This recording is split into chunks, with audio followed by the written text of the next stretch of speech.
Hello people on the internet, I am the Zolf here and welcome back to a brand new video. So today we're going to be looking at some tips to get instantly faster at Skewb. So obviously Skewb is, well, some of you may know, one of my favorite events. But the one thing that many people don't know is it's actually pretty easy to get like sub 10, sub 9, sub 8, sub 7. And today we're going to be covering a few tips for you guys to get to these goals or to get to these times. Now, before we start, there are a few requirements. So obviously have a half decent Skewb. I'd say Moyu Skewb, Chi Skewb, or X-Men Wingy. Those are the top three Skewbs. Well, yeah. And the second thing is obviously know how to solve a Skewb, beginner's method.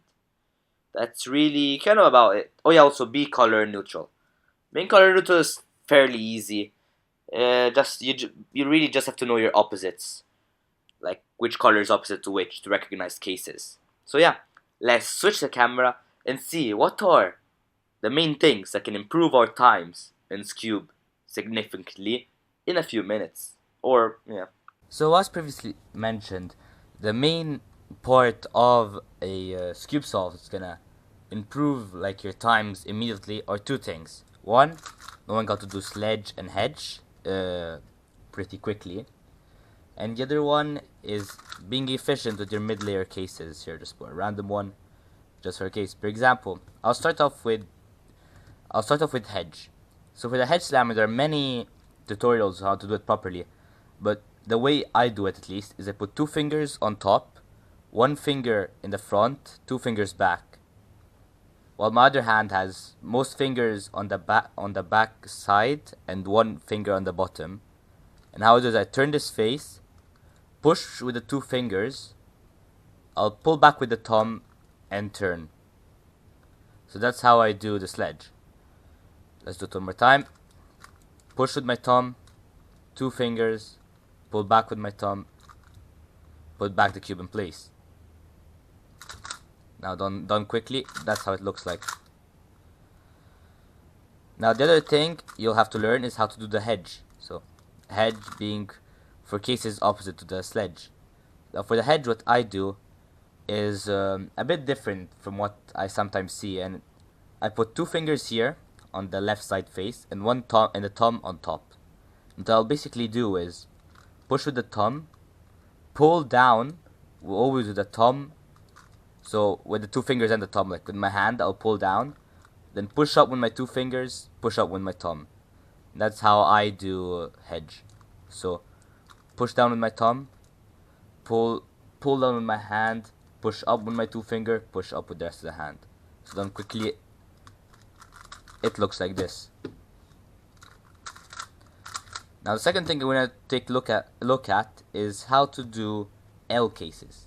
Now, what do I mean by L case? So I use the naming L case as it. Oops. Sorry. As it resembles the L case in 2x2, as in one edge is here, one edge is here, one edge is here, one edge is here. So that's why I'm referring to it as the L case. Now, usually, how you're taught to do it in parentheses is to look here, so with one edge to the left and one here. Then do head, then do sledge, do once again sledge here, and then insert the center, and to then solve the cube. Obviously, we're not gonna do that. We're gonna go a bit back, and we're gonna see different ways where we can solve the L cases. Now, the one thing you're gonna have to learn is that when you do an L case, the only time it won't bring you to the other edges case is when you do a sledge here. Doing a sledge at end here. So here, so where this is here and here. So if you do it with one edge to the left, like as long as you have one edge to the left, basically pointing to the left, it's always gonna bring you to the next case. So whether you do it here, so it's gonna bring you, as you guys can see, to this case, or if I do it here in the third area, it's gonna bring me to this case. Why is this important? It's because every time it moves the center in a different place. Now our objective is to get a case with the center either here, here, or here. I'll explain why later. Let's get an example of an L case.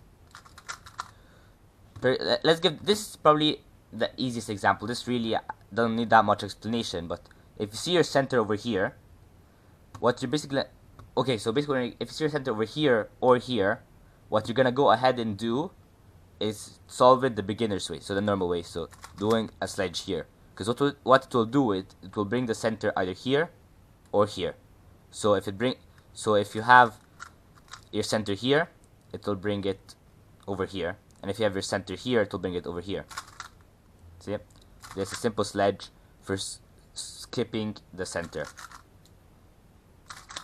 Now if instead you do it on the other side, so the center was here, sorry, the center was here, yeah, center was here, you did the case, center goes here, you're gonna do, instead of looking here and doing the sledge, you're gonna use your hedge, you're gonna do the hedge, so you're gonna put center in front, do the hedge.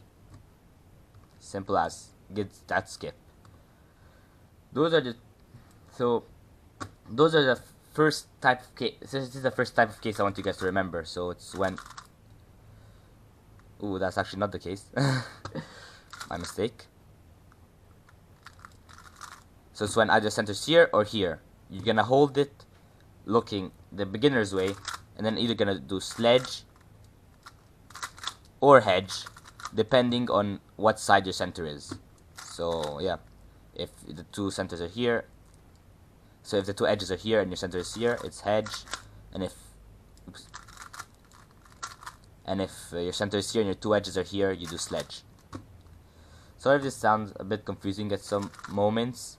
Sometimes it seems a bit hard to explain. Now, no, this beginner case. Well, another case I want you guys to remember is, think like this. Yep, it's this one. So instead, what's gonna happen is when you have your center here, this is the only other variable case where you don't do the beginner's version. There is one more, but I'll come to that a bit later because it's a bit different. It's gonna be this one. So as we said, when your center is here, normal, center here, normal, center here, you can't really do much about it, normal, and you're gonna have to go ahead with that bad solve in parentheses because it's gonna be a bit more complicated. But when instead your center is over here, so beginners holding a beginner's way to be at the back, what you're gonna do is turn the cube here to the other position we saw earlier, that will bring you to the next case, and do a sledge. This will bring your center connected to the edge for you to get the center skip thing. Now let's observe another case. That's not the case I wanted. There we go. The other case is this one. So we discussed all four bottom edges now. Now for this one, instead of doing a sledge, because as you can see, if you do a sledge, oops, I think I messed up. There we go. If you do a sledge, what will happen is your center will neither be here nor here. It will be in a point where you don't want it to be, because then you're gonna have to do the center alg. So what you instead do is, instead of doing a sledge, always in the beginner's position, you're gonna do a hedge, and this will bring to one of the cases we know. So beginner's case, center on the left.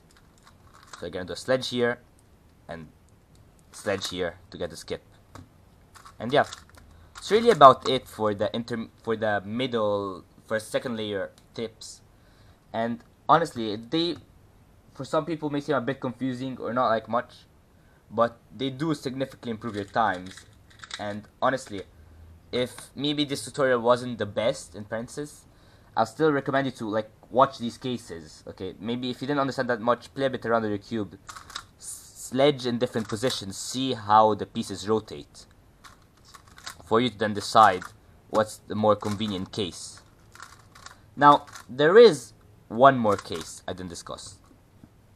This is when you have one edge here, like your second layer case, and the center is on top.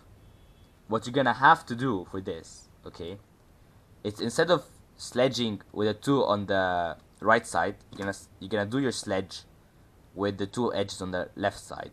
So what's this gonna do? It's gonna bring you to the beginner's case, to a good case in parentheses, and then you're gonna sledge again, and it's gonna solve you the top layer. So yeah, that's really about it for what I have to say. So yeah, I hope you enjoyed the video. Been your boy Zosa here, and yeah, hope you get faster in Skewb thanks to that. Goodbye.